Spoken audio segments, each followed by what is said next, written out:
Hello viewers, আমি লোকনাথ। তোমরা দেখছো তোমাদের প্রিয় ইউটিউব চ্যানেল স্টাডি গেটওয়েতে।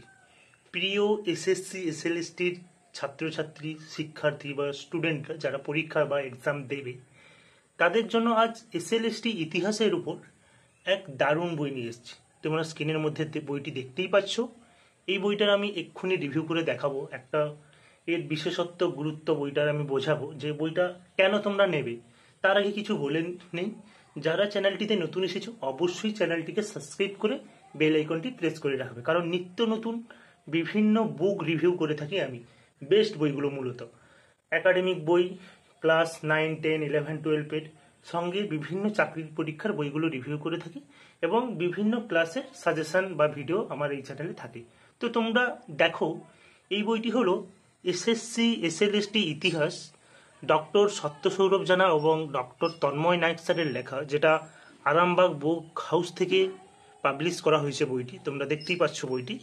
তো এটা দেখো, বইটার থিকনেস যথেষ্ট ভালো, খুব মোটাও নয়, খুব ছোটও নয়। এছাড়াও এদের যে ব্যাক সাইড বা পেছনের সাইডে তোমরা দেখতেই পাচ্ছ আরামবাগ বুক হাউস থেকে প্রকাশিত অন্যান্য যে গ্রন্থ তালিকা, কলেজ লেভেলের বই এনারা প্রকাশিত করেন, সেসব বইয়ের তালিকা দেওয়া রয়েছে। এখন রাষ্ট্রবিজ্ঞান বইও এসএসসির বেরিয়েছে।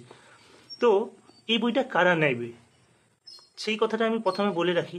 যারা কম সময়ে থিওরিটিক্যাল মানে বিভিন্ন বই নেই, টেক্সট বই পড়ছো না, তারা একটা ডিটেলসে পড়বে plus MCQ practice set practice করবে, তাদের জন্য কিন্তু এই বইটা অসাধারণ হতে চলেছে। কারণ বলছি শোনো, দেখো এখানে বইটি প্রথমে খুললেই দেখতে পাবে ভারতীয় সংবিধান বা আমাদের যে কনস্টিটিউশনের সেটার একটা লেখা দেওয়া রয়েছে। এটা প্রতিটা বইই থাকে। এখানে দেখতে পারবে এসএসসি এসএলএসটির যে ইতিহাস, এখানে ডক্টর সত্য সৌরভ জানা এবং তন্ময় নায়ক স্যারের কোয়ালিফিকেশন লেখা রয়েছে। বইটি আরামবাগ বুক হাউসের লোগো দেখতেই পাচ্ছ, যেখান থেকে প্রকাশিত হয়েছে বইটি দেখতে পাবে। দেখো বইটির দাম কত রয়েছে না, বইটির দাম রয়েছে 699 টাকা। এটা তোমরা কলেজ স্ট্রিটে 35-40% এইরকম ডিসকাউন্টে পেয়ে যাবে। বিভিন্ন জেলার বুক সেলার কাছেও 30%, 25%-এ পেয়ে যাবে। তো আমি এটা 35% ডিসকাউন্টে নিয়েছি। দেখো এখানে ভূমিকা দেওয়াই রয়েছে বইটির। তো খুললেই প্রথমে একটা দেখবে তোমরা, পেজ নাম্বার 1 এখান থেকে শুরু হয়েছে। এখানে তোমরা দেখবে স্কুল সার্ভিস কমিশনের ইতিহাসের নবম এবং দশমের যে সিলেবাসটা, যেই টপিকগুলো থেকে আমাদের পরীক্ষাতে কোশ্চেন আসবে 9-10-এর পরীক্ষাটা, জানো তোমরা ইতিমধ্যে 9-10-এর আলাদা একদিন হবে এবং 11-12-এর আলাদা একদিন হবে পরীক্ষা। সেটার একটা সিলেবাস দেওয়া রয়েছে। প্লাস এই নিচ থেকে দেখবে স্কুল সার্ভিস কমিশনের বা এসএলএসটি ইতিহাসের একাদশ ও দ্বাদশ শ্রেণীর যে সিলেবাসটা, এটা কিন্তু বইটির মধ্যে দেওয়া রয়েছে। বিভিন্ন বেশ কিছু কয়েকটা বই আমি দেখেছি, আমি পড়েছিও, সেই বইগুলোতে কিন্তু এই জিনিসটা নেই। তো এই বইটা দেওয়া রয়েছে যাতে আমরা পরপর যেটা আমরা অধ্যায় ভিত্তিক করে নিতে পারি এই জিনিসগুলো, টপিকগুলো। এখানে সূচিপত্রটা তোমরা দেখতেই পাচ্ছ, ইউনিট 1, 2, 3, 4, 5 এইভাবে সাজানো আছে। তোমরা এখানে মানে ইউনিট 8-এ ইউরোপের ইতিহাসটাও পেয়ে যাবে। ইউরোপের ইতিহাস ইউনিট 8, 9 এবং 10 এই 3টে ইউনিটে ভাগ করে দেওয়া রয়েছে। এছাড়াও প্র্যাকটিস সেট রয়েছে, যেটা মূলত বইটা তোমাদের এই জন্যই আমি নিতে বলবো যে 1 থেকে 7টি, টোটাল 7টি প্র্যাকটিস সেট বইটার মধ্যে রয়েছে। প্লাস 1999 থেকে 2016 পর্যন্ত, এর আগের এসএলএসটি পর্যন্ত যতগুলো এসএসসি এক্সাম হয়েছে তার সমস্তর কিন্তু প্রশ্ন উত্তর এই বইটির মধ্যে প্রোভাইড করা রয়েছে। তো এবার বইটি এই জন্যই বেস্ট। কেন? তো দেখো ভিতরে প্রথমেই তোমরা যখন খুলবে ইউনিট 1-এ আমরা পাবো সিন্ধু সভ্যতা। একদম প্রথম একটা সুন্দর একটা ছবির ব্যবহার করা হয়েছে, দেখতেই পাচ্ছ, সিন্ধু সভ্যতা। তো এই সিন্ধু সভ্যতা সম্পর্কে একটা ডিটেলস আলোচনা করে দেওয়া রয়েছে বইটির মধ্যে। ছবির তো বিভিন্ন তথ্য ব্যবহার করা হয়েছে, এখানে ম্যাপ, যেটা মানে ইন্দুস ভ্যালি সিভিলাইজেশন যে সেটা দেখানো হয়েছে সুন্দরভাবে এই ম্যাপের মধ্যে। এখানে সিন্ধু সভ্যতার স্রষ্টা মানে কোথা থেকে উৎপত্তি হয়েছে, বিভিন্ন পণ্ডিতদের যে মত পার্থক্যটা দেওয়া রয়েছে, সিন্ধু সভ্যতাকে আবিষ্কার করেছে সেটা দেওয়া রয়েছে। মানে যেই জোনার বা জোনগুলো থেকে আমাদের এক্সামের পরীক্ষাতে কোশ্চান আছে, সেই সমস্ত জায়গাগুলো কিন্তু খুব সুন্দরভাবে বইটিতে তুলে ধরা হয়েছে। কেন এই সভ্যতাকে হরপ্পা সভ্যতা বলা হয়, সিন্ধু সভ্যতাকে, সেটা একটা স্বচ্ছ সুন্দরভাবে দেওয়া রয়েছে, বিভিন্ন মতামত তোমরা দেখতেই পাচ্ছ বইটির মধ্যে। এইভাবে কিন্তু বইটির মধ্যে সাজানো হয়েছে বইটিকে। তার এটা শেষ হয়ে গেলে সিন্ধু বা হরপ্পাটা 3-4 পেজের মধ্যে, তারপর দেখবে তোমরা বৌদ্ধ ও জৈন ধর্ম শুরু হয়েছে। বৌদ্ধ জৈন ধর্ম তোমরা জানো, এখান থেকে তোমাদের মাস্টলি বলবো এই টপিকটা ভালো করে পড়ে রাখবে যেখান থেকেই পড়ো না কেন, কারণ বৌদ্ধ এবং জৈন ধর্ম থেকে বেশ কিছু কোশ্চেন কিন্তু পরীক্ষাতে তোমরা অবশ্যই পাবে, মাস্ট। এবং বিভিন্ন জায়গায় দেখবে এই ছক বক্স করে করে বিভিন্ন তথ্য তুলে ধরা হয়েছে, যেমন বৌদ্ধ ধর্ম এবং জৈন ধর্ম, তার প্রতিষ্ঠাতা কে, তার আত্মা বা কর্ম কি বলেছে, তার নীতি মূলনীতি, সেগুলো কিন্তু ভাগ ভাগ করে দেওয়া রয়েছে বইটির মধ্যে, বুঝতে পেরেছো। তারপর এখানে তোমরা একটা জিনিস দেখবে, মৌর্য বংশ যখন শুরু হবে বা মৌর্য সাম্রাজ্য, জানো মৌর্য সাম্রাজ্যের প্রতিষ্ঠাতা চন্দ্রগুপ্ত মৌর্য, তোমরা জানোই সকলে। তারপর সেটা তো রয়েছে, অশোক সম্পর্কে একটু বিস্তারিত দেওয়া রয়েছে, কারণ অশোকের ইতিহাসটা জানো একটু বড়, তাই অশোকের সম্পর্কে একটু বিস্তারিত দেওয়া রয়েছে, অশোকের ধর্মটা জানো। এবং দেখবে একটা জিনিস যে মৌর্য সাম্রাজ্যে যে সকল শাসকরা এসেছিলেন পরপর, সেটা একটু অধ্যায় মানে ছক করে বক্সের আকারে সাজানো রয়েছে, কার কবে জন্ম মৃত্যু, কত বছর কে শাসন করেছিল, সেটা কিন্তু বইটির মধ্যে সাজানো রয়েছে। এইভাবে বইটি সুন্দরভাবে সাজানো রয়েছে ডিটেলসে, খুবই ভালো।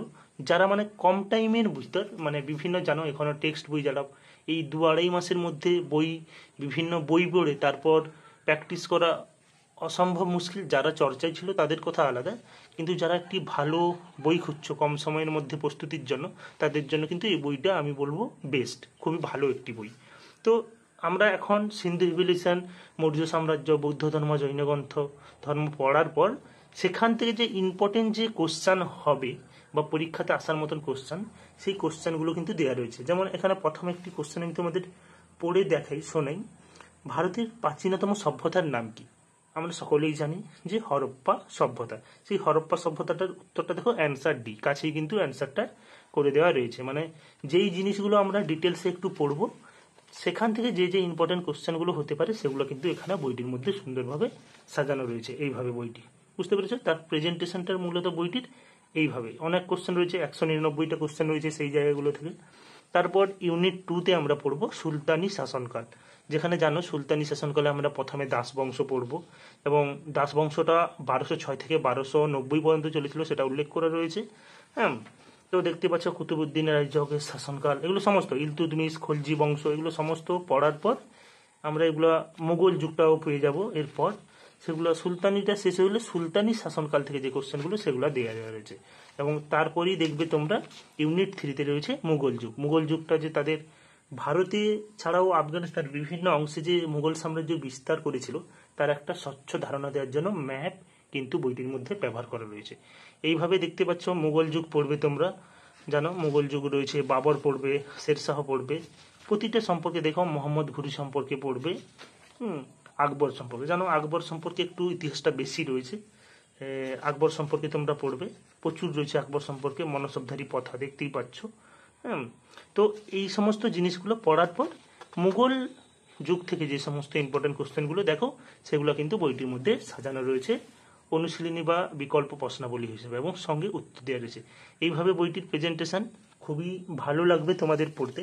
এছাড়াও তোমাদের বেশ কিছু অংশ যেটা আমি তোমাদের দেখাতে চাই সেগুলো দেখো, যেমন পেজ নাম্বার 144-এ একদম চলে যাব আমরা, যেখানে এই যে ইউনিট 8, এখান থেকে শুরু হয়েছে তোমাদের মূলত ইউরোপের ইতিহাস। জানো ইউরোপে আমরা ফরাসি বিপ্লবটা পড়বো, যেটা বর্তমান আমাদের যে ক্লাস 9 বা নবম শ্রেণী, সেখানে কিন্তু খুব ভালো করে দেওয়া রয়েছে। আমি তাই সকলকে অনুরোধ করব বিভিন্ন বই পড়ার আগে অবশ্যই ক্লাস 9-এর ইতিহাস বই অবশ্যই পড়বেন বা পড়াবেন স্টুডেন্টদের।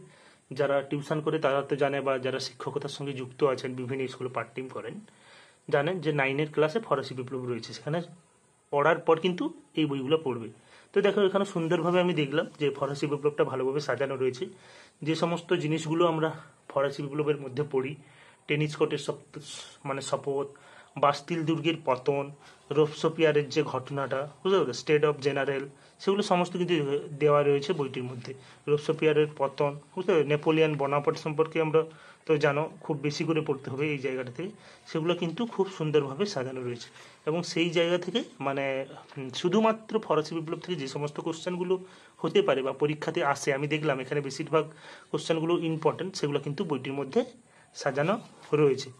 এছাড়াও ফরাসি বিপ্লব সম্পর্কে বেশি জানার জন্য অবশ্যই ক্লাস 9ম শ্রেণীর টেক্সট বই পড়বেন আপনারা।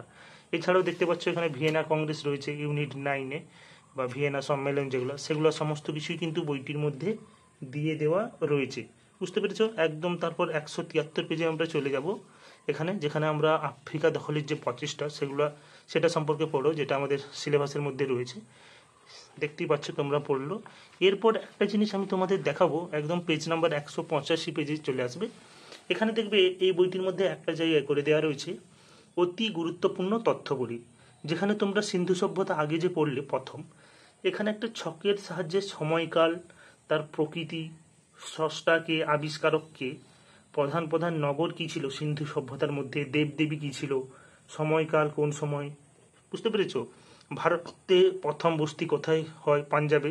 সেই সিন্ধু সভ্যতা সম্পর্কে একটা তথ্য কিন্তু বক্স আকারে করে দেওয়া রয়েছে বইটি। এটা কিন্তু খুব গুরুত্বপূর্ণ অংশ বইটির বিশেষত্ব। কয়েকটি প্রস্তুতির লিপি রচনাকার, এগুলো দেখতেই পাচ্ছ।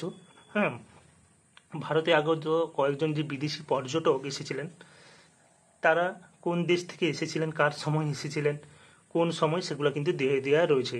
কয়েকটি গ্রন্থের লেখক, সেগুলো সম্পর্কে দেওয়া রয়েছে। বুঝতে পেরেছো? খুবই ভালো। তারপর মৌর্য, এইভাবে কিন্তু বইটির মধ্যে এই জায়গাটাকে সাজানো রয়েছে। এই অংশটা তোমরা এক নজরে হুন শক্তি, বিভিন্ন যে ইম্পর্টেন্ট, এক নজরে সেন বংশ, এগুলো কিন্তু বইটির মধ্যে ভালোভাবে দেখতে পাবে। বুঝতে পেরেছো? মানে এগুলো কিন্তু তোমরা ডিটেলসে তো পড়বে, প্লাস এগুলো দেখতে পাবে এই গুরুত্বপূর্ণ এবং ইউরোপ ও বিশ্ব ইতিহাসের গুরুত্বপূর্ণ ঘটনাগুলি। এখানে দেখবে 221 থেকে ইউরোপের ইতিহাস সম্পর্কে বিস্তারিত দেওয়া রয়েছে। এই যে নেপোলিয়ানের জন্ম, ষোড়শ লুই ফ্রান্সের রাজা, মানে 1789 যে আমাদের ফরাসি বিপ্লবের সময়কার ঘটনা দেওয়া রয়েছে, ভিয়েনা সম্মেলন, এগুলো ওয়ান লাইনার ভাবে দেখো, সাল অনুযায়ী কিন্তু অজস্র কোশ্চান এইভাবে বইটির মধ্যে দেওয়া রয়েছে। এরপর তোমরা 227 পেজ খুললে দেখতে পাবে প্র্যাকটিস সেট। দেখতেই পাচ্ছ 1 থেকে 60, মানে তোমাদের 60টি প্র্যাকটিস সেট রয়েছে। আমি তোমাদের একটি প্র্যাকটিস সেট দেখাই। এখানে 1 থেকে এই যে পেজ নাম্বার 230-এ দেখবে তোমরা 60টি প্র্যাকটিস সেট রয়েছে, প্লাস তার অ্যান্সারগুলো কিন্তু পরের পেজে সুন্দরভাবে করে দেওয়া রয়েছে। বুঝতে পেরেছো?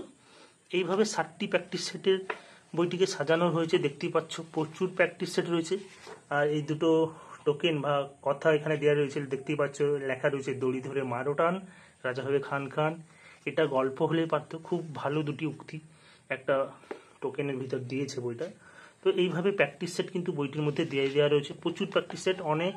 আমি তোমাদের দেখাই প্র্যাকটিস সেট, একদম শেষ পর্যন্ত দেখাবো, যেটা প্র্যাকটিস সেট যেগুলো শেষ প্র্যাকটিস সেট পর্যন্ত চলে এলো। এখানে প্র্যাকটিস সেট 58, এইটা হলো শেষ প্র্যাকটিস সেটটা। এই যে এতগুলো প্র্যাকটিস সেট, থিকনেসটা দেখতে পাচ্ছ। বইটি কেন তোমাদের আমি প্রোভাইড করছি, বইটি ডিটেলসের সঙ্গে সঙ্গে আমাদের পরীক্ষার প্রস্তুতির জন্য প্র্যাকটিস সেট কিন্তু 60টি দেওয়া রয়েছে, যেগুলো খুবই কাজে লাগবে। মানে একটি বই তোমরা ডিটেলস আলোচনাও পাবে, প্লাস প্র্যাকটিস সেটও পেয়ে যাবে, এবং সেই প্র্যাকটিস সেটগুলোর উত্তর কিন্তু দিয়ে দেওয়া রয়েছে। আমার সেইভাবে ভুল ভ্রান্তি আসেনি। আমি এই বইটিতে মাত্র 2টি কোশ্চেন ভুল দেখেছি, যেটা একটি ইউরোপের ইতিহাস থেকে এবং একটি মধ্যকালীন ভারতের ইতিহাস থেকে, সেগুলো তোমরা কালেকশন করে নিও পরে। এরপর দেখবে question paper MSc 24 history theory, সেটা দিয়ে দেওয়া রয়েছে। এরকম কোশ্চেন বিভিন্ন সাজানো রয়েছে। এরপর তোমরা একটা জিনিস যেটা দেখতে পাবে, সেটা তোমাদের দেখানো উচিত। তোমরা এখানে খুললে দেখতে পাবে পেজ নাম্বার 485 থেকে প্রিভিয়াস ইয়ার ওয়েস্ট বেঙ্গল SLSTর যে সলভ কোশ্চেন পেপার কিন্তু দিয়ে দেওয়া রয়েছে 1999 থেকে 2016 পর্যন্ত। আগে জানো আমাদের ব্রড কোশ্চেনে পরীক্ষা হতো, সেইভাবে 2 নাম্বার 1 নম্বর কোশ্চেনে, সেগুলো কিন্তু এখানে দিয়ে দেওয়া রয়েছে উত্তর সমেত। এইভাবে তোমরা সাজানো রয়েছে কোশ্চেনগুলো, দেখতেই পাচ্ছ। এই 1999 থেকে 2016 পর্যন্ত যে পরীক্ষা হয়েছে তার কিন্তু কোশ্চেন উত্তর বইটির মধ্যে দিয়ে দেওয়া রয়েছে। এবং 2016 সালের যে SLST এক্সাম হয়েছিল, সেই কোশ্চেন পেপারটা বা প্রশ্নপত্রটা কিন্তু বইয়ের মধ্যে দিয়ে দেওয়া রয়েছে, তোমরা দেখলে। এটা হলো SLST ইতিহাস, যেটা আরামবাগ বুক হাউস থেকে প্রকাশিত হয়েছে। ডক্টর সত্য সৌরভ জানা স্যার এবং তন্ময় নায়ক স্যারের লেখা বই। ডক্টর সত্য সৌরভ জানা চলতি যে একাদশ শ্রেণী এবং 12-এর যে ছায়া প্রকাশনীর ইতিহাস বইয়ে কিন্তু লিখেছেন উনি জীবন মুখোপাধ্যায় স্যারের সঙ্গে। তো খুবই ভালো লেখক, ওনার লেখন শৈলী খুবই ভালো। পূর্ব মেদিনীপুরের স্যার। অবশ্যই তোমরা বইটি নিতে পারো যারা কম সময়ের মধ্যে একটি ভালো প্রস্তুতি নিতে চাইছো, ডিটেলস সমেত প্র্যাকটিস সেট, তাদের জন্য কিন্তু এই বইটি। তো অবশ্যই ভিডিওটি ভালো লেগে থাকলে একটি শেয়ার করে দেবেন এবং অবশ্যই লাইক করবেন। এছাড়াও আমার কাছে আরও প্র্যাকটিস সেট এসেছে এই পারুলের, এগুলো আমি তোমাদের রিভিউ করে দেখাবো, এই বইগুলো পারুলের টার্গেটের। তো চ্যানেলটিকে সাবস্ক্রাইব করে রাখুন। সকলে ভালো থাকুন, সুস্থ থাকুন, বাই।